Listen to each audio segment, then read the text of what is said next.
Selamat pagi sahabat Kompas TV, sesaat lagi saya akan melakukan wawancara ke salah satu band legendaris Linkin Park yang kabarnya akan datang ke Jakarta tahun depan dan menggelar konser.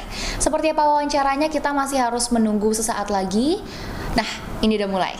Hi, it's nice to meet you. First of all, it's such an honor for me to be interviewing the legendary Linkin Park.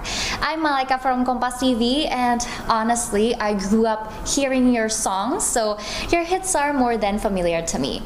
My dad also has been a fan for as long as I can remember, and he's a fan of you, Mike. Hi.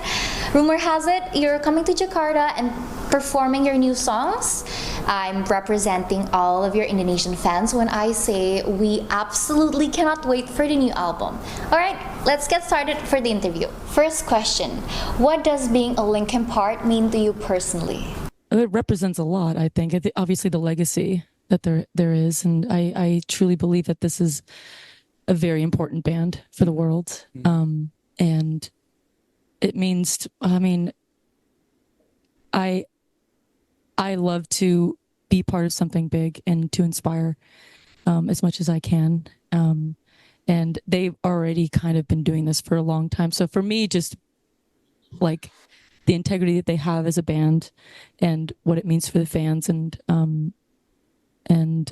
being a part of something that's so massive is just something that I'm learning too. This is all kind of a learning curve for me as well. And, I've been in music a very long time. So this is a change for me in like the best way possible, and getting to play music with them has just felt so easy and so fun. And I'm just very, very excited every day, and what the future brings with them and with the fans. What do you think the expectations are from fans now that you're back together? The way that I look at it is, I think we've all known somebody who's like had a very lucky moment in their life and you just go, oh my gosh, like they got like this part or whatever, like their life, like their career is taken off in it's such a quick way. I think, from LA, I've seen it a lot. It's still one of those moments where it's like, oh my gosh, instead of being the person looking at somebody else having, success, I'm like, oh my gosh, like I'm that person now. Like I get to be in this role. Like, how did this happen? So I'm still kind of, figuring it out as well. But it's a chance of a lifetime, really. The next question's for Mike. Mike, can you tell us how challenging it was keeping the news of Emily and Colin joining the band under wraps for so long? It was hard. It was really hard. I think it was harder for Em and Colin. I imagine it was, and we've talked about it, but like it's for me, it was just not mentioning, especially Emily's name or anything like that. We had to, there's certain things that we had to like keep very quiet. And we had so much up our sleeves. We had so much planned for the launch date that we it was almost a miracle that it all stayed secret. But for them, I just want to point out the personal aspect of it. And we've talked about it. And Emily and Colin, if you want to add to this, you can. But just being, like so much, we knew so much was going to change for them the moment that everybody found out that they were in the band. And, the shows are going to be happening with them, and the album was written and performed with them. And, it's different for each of them. And we talked, I feel like we tried to be a good support group of friends.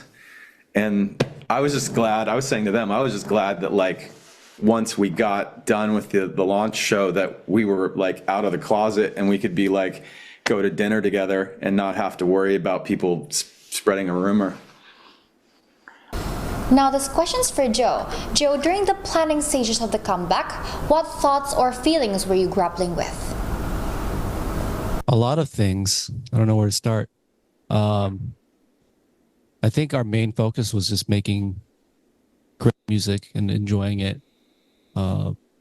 we did a lot of experimenting, just writing a lot of different types of music.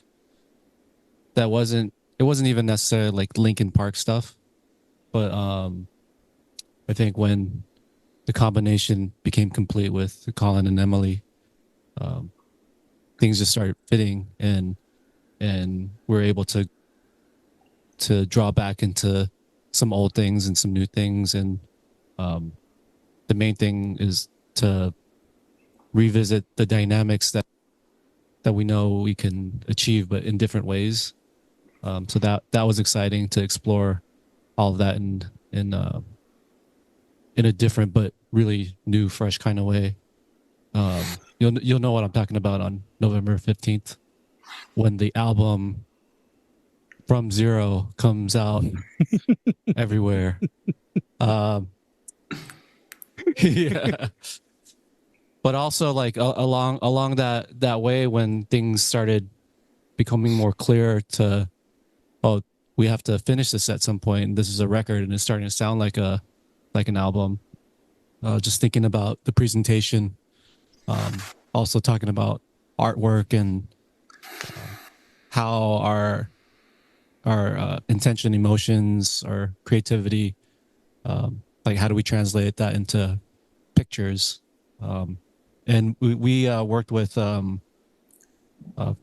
Pragmatics at Warner back in LA, and we've worked with them ever since Hybrid Theory, and it just became like another, when it comes to the art, he's like another band member, and we had a lot of fun doing that. So it's just been really enjoyable to work with everyone.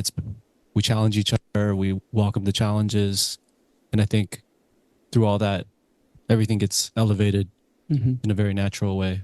And now we're here on the road and thinking about the next steps of what we're doing, tours coming up, more videos, more artwork, and it's all what we love to do. Mike and I met at art school, and so I remember back then, before the band was even a thing, we just talk about art and music all the time, and it's great that we're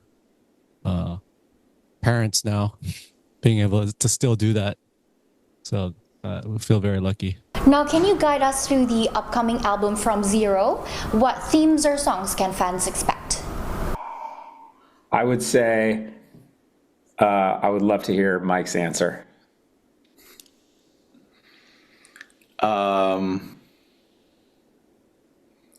What I like about the album is it sounds like a Linkin Park album, even though it's different. It sounds, and it doesn't sound like one era of Linkin Park. It just sounds like Linkin Park in general to me.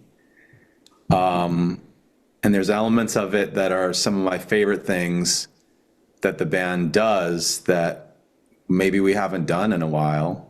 It's a very energetic album. It's a very, like, there's a lot of energy. There's a lot of, there's some really,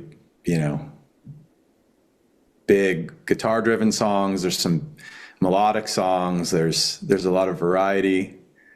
And I think the first two songs, Emptiness Machine and Heavy as a Crown, give you two really nice examples of some of the variety on the album, but there's more than even that. So you'll see over time. Last questions for all of you. Which new tracks from the upcoming album are you most eager to perform live? I think Two-Faced is really fun live. And the really cool one. There's Casualty. God, all of them. God damn it. Casualty, and then Overflow. Those three, I think, were the ones that we've all kind of been talking about. So just like really wanting to explore live. And I think we're going to do some rehearsals when we get home and, put it into our live set. The next question's rather interesting. If you could travel back to the day Harbor Theory was released in the 2000s, what would you do? I would give everyone a big hug. I would have told us not to worry about making the drive to the next city in our tour RV, that when we get there, don't worry, the Tower Records that has our CD is actually going to open their doors just for us to buy it the night of, because we were panicked as we were driving that it wasn't going to happen, that it was going to come out and the doors are going to be closed and we were going to be able to buy our CD. Now, fans are eager to know, are there any plans for touring in other Asian countries soon, for example, Jakarta? I love coming to Asia, and the people here are always so warm. You know, even before I was with this band, and every time I've been to Asia, it's the passion for music is so, you know, deep and loud, and you know, we've gotten messages from day one, well, 22 days ago, of just, you know, people come to Indonesia, come to Malaysia, all these places, and so it's just inspiring to show up at a new city and see how passionate people are about music, and that they feel the same way that we do about the music that we've been creating. And so it's really cool. And so I'll personally can keep going until the wheels fall off. We've come to the final question. So for each member, which song or lyric from the From Zero upcoming album resonates with you most? This is going to be a very good answer. So we're going to double up likes. Yeah. Double up. 2 songs, not so much lyrics, but Emptiness Machine, for me, and maybe this even goes back to the question previously about when it was time to come back.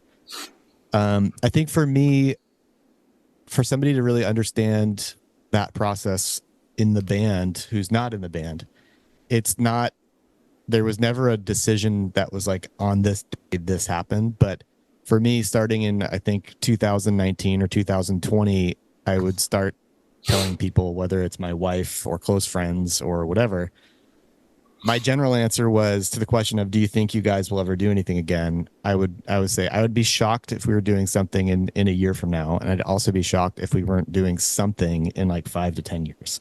But how that works or what that looks like in between, I have no idea. And so gradually in a process, you know, that moves through months and months and months, or even years, just little steps get made, and like you start writing some stuff that you like, and then you start working with some people that you love working with, and then it just kind of all starts to come together.